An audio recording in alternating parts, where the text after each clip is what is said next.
Ny voaka andresy sy anandratra avy ny fanevan'i Madagasikara ny tanjona ho an'ny solomenjanahary Béatrice Natacha izay nivoaka nandresy tamin'ilay fifaninanana hira RTL 13 Music Star.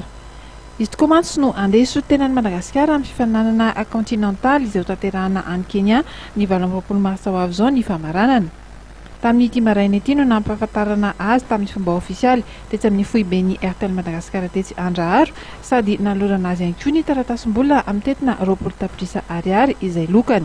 J'ai déjà participé pas à pas en 2010. J'étais pas parmi les finalistes et là j'ai retenté ma chance pour RTL 13 Music Star.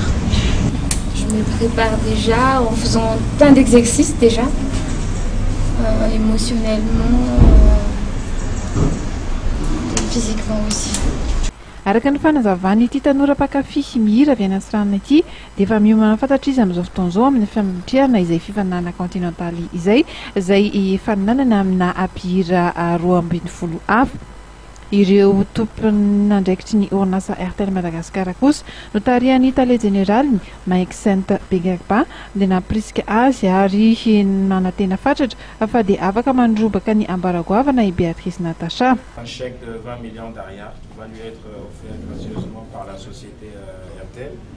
À l'issue de cela, elle ira à Nairobi où elle va compétir avec tous les autres gagnants des autres pays. Et à l'issue de ça, si elle réussit à garder le même niveau de prestation et le même niveau de qualité, je n'ai pas de doute qu'elle pourra avoir l'opportunité de gagner le prix final.